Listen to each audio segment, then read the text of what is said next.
오늘은 잠언 26장 강의를 세 번째 하는 시간입니다. 시작을 13절부터 시작해서 20절까지 본문의 내용인데 13절 말씀을 이렇게 시작합니다. 게으른 자는 길에 사자가 있다, 거리에 사자가 있다 하느니라.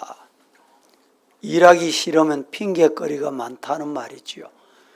왜 핑계거리가 많습니까? 성경은 게으름 때문이다. 이어서 14절 15절에도 똑같은 말씀을 합니다.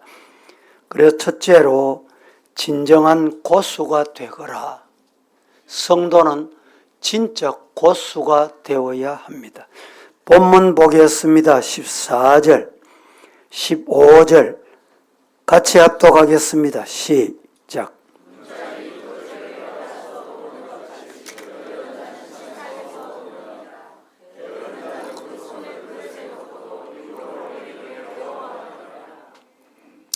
13절에는 핑계거리만 찾는 게으른 자.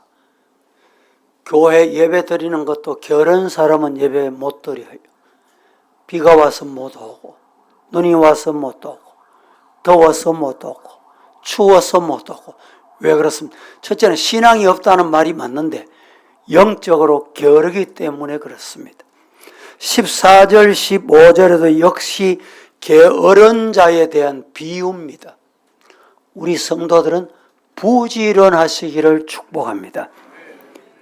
문짝이 돌적이 따라서 도는 것 같이 라는 말은 활동할 생각은 하지 않고 침상에 누워서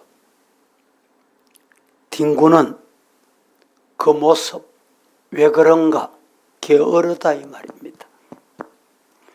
잠언서는 자녀가 성공하기를 바라는 부모 마음이 물씬 담겨 있는 지혜서이기도 합니다. 그래서 게으른 자는 가난하게 되고 부지런한 자는 부함을 누리게 된다. 지혜서에 이렇게 말합니다. 아내를 잘 얻어야 성공한 삶을 살게 된다. 지혜서에 말합니다. 이것은 우리가 잘 되기 위한 하나님이 주시는 교훈 중에 한 부분입니다. 잠언 읽어보면 사이사이 중간중간 때때마다 전하는 말씀이 전교에 1등 되라, 사회생활에 1등 되거라, 이런 말씀이 아니라 지혜의 근본인 하나님을 경외함으로써 얻는 지혜를 통해서 올바른 삶의 지혜를 터득해라. 그래서 좋은 습관을 길러라. 오늘 낮 시간에도 습관에 관해서 말씀을 드렸죠. 우리 성도들은 좋은 습관, 부지런한 습관을 길러야 됩니다.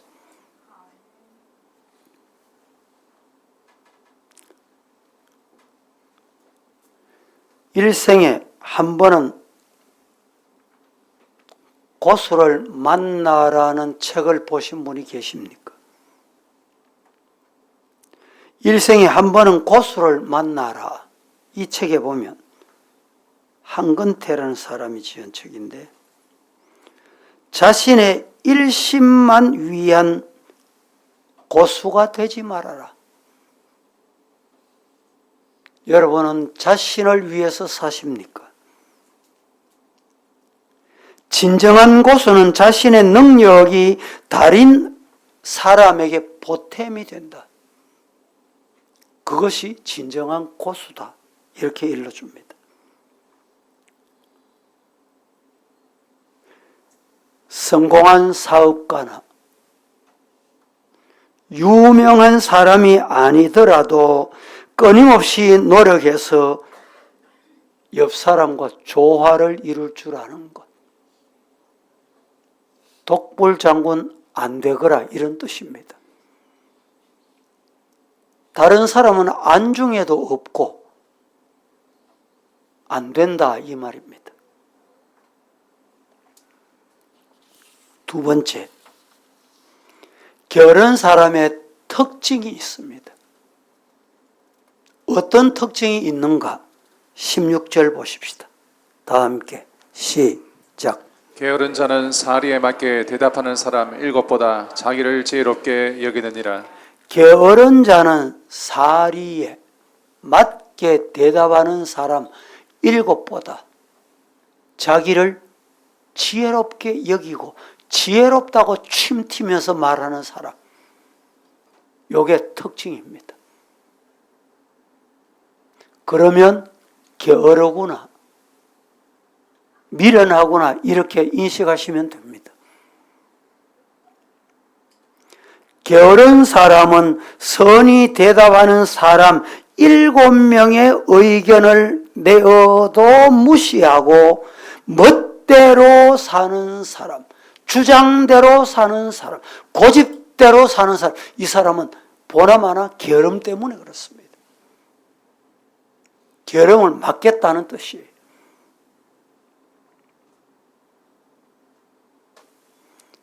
네덜란드에서 이런 말이 있습니다. 게으름은 마귀의 베개다. 게으름은 마귀의 베개랍니다.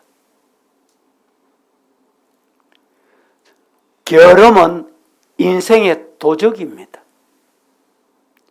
게으름이 인생을 안락하게 하는 것이 아니라 인생을 망치게 하는 것이라는 사실을 꼭 기억해라.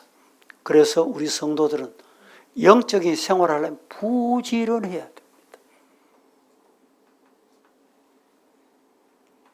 지혜로운 사람은 자신에게 주어진 재능을 가지고 하나님의 문학적 명령을 부지런히 수행합니다.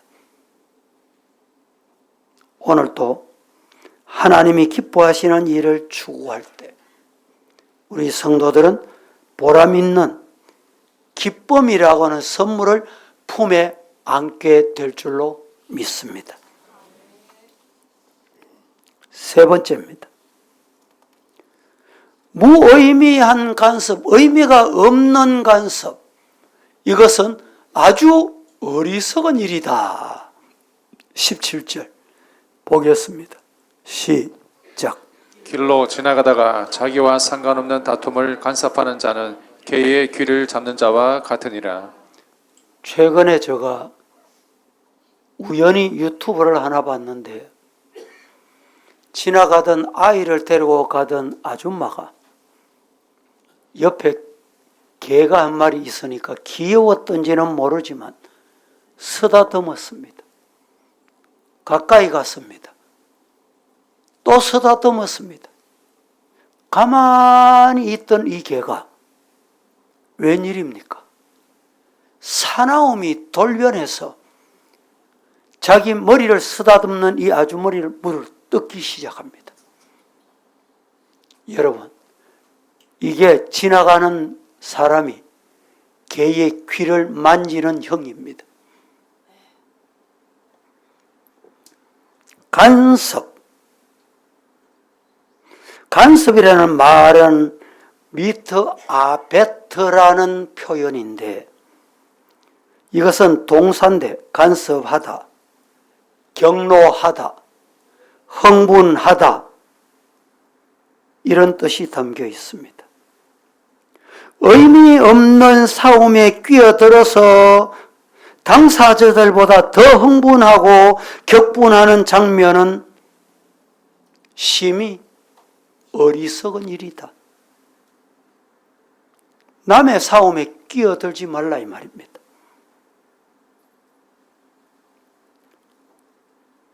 고대 사회는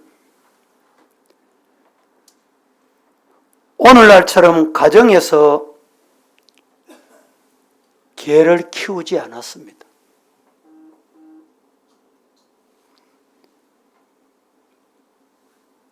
개들이나 여우 같은 짐승은 저 들에서 뛰어 다니면서 크고 생활하고 그것이 덜 짐승이라고 하는 것입니다. 이 덜 짐승을 여러분들이 길들이겠다고 덤벼들어 보세요. 길을 잡아보세요. 어떤 일이 생길까요? 개의 귀를 잡는다는 것은 생각하기도 싫은 장면입니다. 우리 성도들이라면 다툼, 분쟁을 거치게 하는 평화의 사도가 되어야 한다. 이 말씀을 하고 있는 것입니다.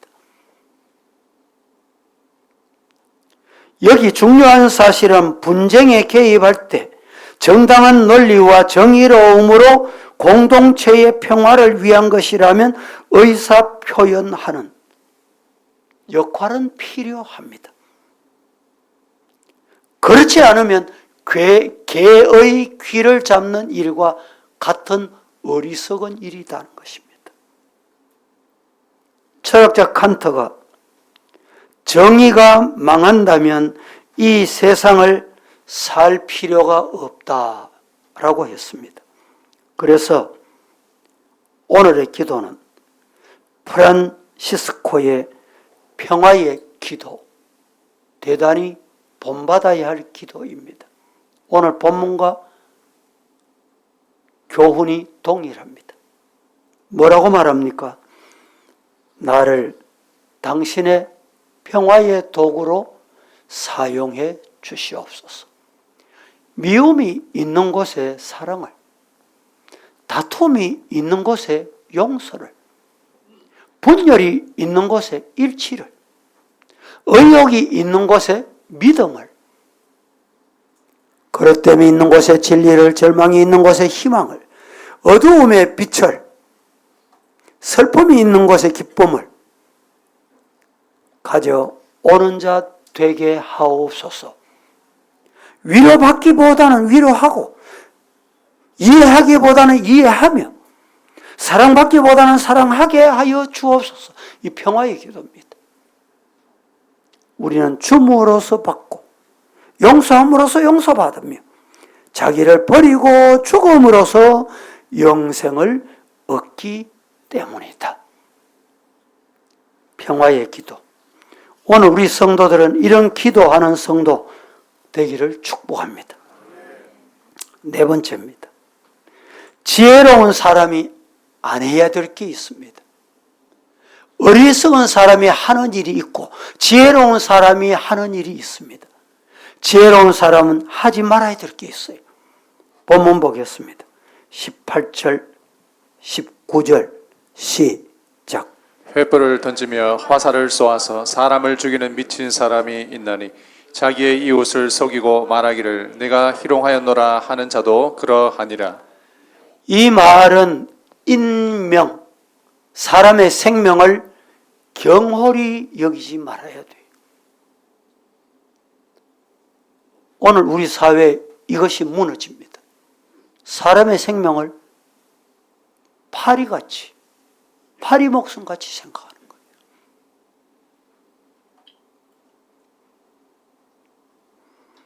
오늘 이 말씀을 원문을 직역하면 이렇습니다. 불덩이를 화살에 달아 사람을 죽음에 이르게 하는 자는 정신 이상자다.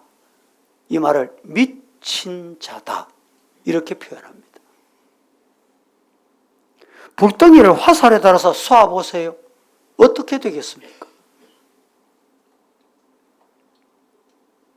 뿐만 아니라 남을 속여 큰 상처를 입게 하고도 나는 손에 입히려는 마음이 없었다. 이런 말은 우리 주변에서 자주 쓰는 말입니다.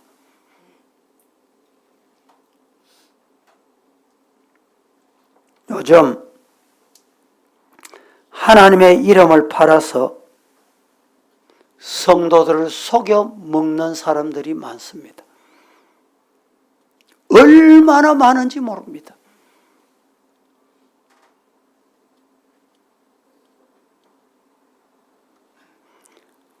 우리나라 최근에 현대사에 사법, 살인 이런 말이 생겨났습니다.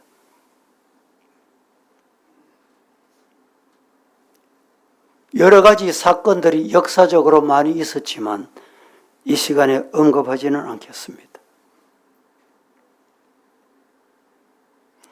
성경에 보면 왕이었던 다윗도 이유 없이 악인의 활을 당겨 공격당했습니다.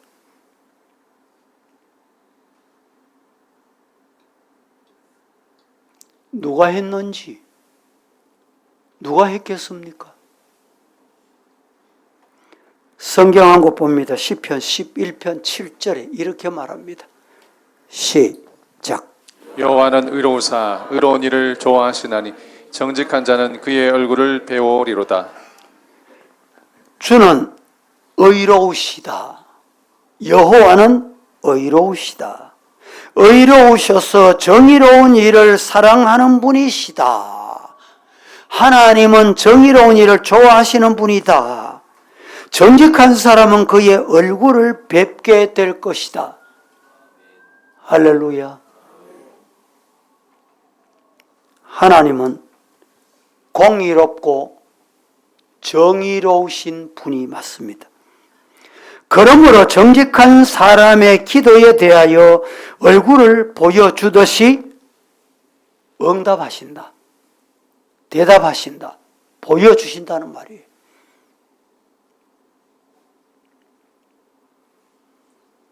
다시 말하면 이웃을 힘들게 하고 어리석게 살면 하나님이 심판하신다 이 말입니다. 마지막 5번째 말씀을 오늘 드립니다. 분쟁의 요인은 분명히 있습니다. 잠언서에 20절 같이 보겠습니다. 시작. 나무가 닿으면 불이 꺼지고 말쟁이가 없어지면 다툼이 쉬느니라. 분쟁의 요인이 있다 이 말이죠. 말쟁이, 나쁜 소문 퍼뜨리는 사람, 고자질하기를 좋아하는 사람 이런 뜻입니다. 물론 나쁜 소문을 퍼뜨리는 사람도 악하지만은 그에 못지않게 그 이야기에 장단 맞추는 맞장구 치는 사람 동일하다 이런 말입니다. 만일 나쁜 소문을 퍼뜨리는 사람의 입에서 남을 중상하는 이야기가 나올 때 맞장구 치며 받는 사람이 없다면 소문은 스탑합니다. 중단합니다. 다툼이 끝이 납니다. 어리석은 사람은 이런 일을 계속하느니라 말입니다.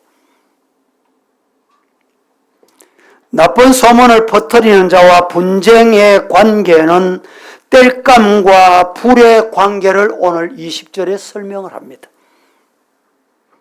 우리는 일상생활에서도 이웃을 음해하고 모해하기를 좋아하는 사람들과는 가까이 하지 말아라. 동행하지 말아라. 오늘 지혜서가 이렇게 말합니다. 성경 한 곳만 보고 마치겠습니다. 로마서 16장 17절 시작. 형제들아 내가 너희를 권하노니 너희가 배운 교훈을 거슬러 분쟁을 일으키거나 거치게 하는 자들을 살피고 그들에게서 떠나라. 오늘 지혜서를 로마서에 와서는 이렇게 표현을 했습니다. 형제들아 내가 너희를 권한다. 뭘 권합니까? 로마서에 지금 뭘 권하고 있습니까? 너희가 배운 교훈을 거슬러서 분쟁 일으키거나 거치게 하는 자들 살피고 그들은 어떤 이유에서도 가까이 말거라. 이걸 권하고 있습니다. 이 권면을 잘 받아서 지혜로운 지혜서의 말씀을 받은 자답게 주님 앞에 남은 생에 사실 수 있기를 축복합니다. 기도하겠습니다. 오늘 기도하고 기도문 낭송은 다음 주 오늘 맡은 분 있죠. 다음 주에 하시고 찬송하고 축도하고 이어서 여러분들 저는 빠짐없이 저 방콕의 역에 우리 오늘 찬양 성탄 문화축제 함께 참여하시도록 하겠습니다. 찬송하십시다.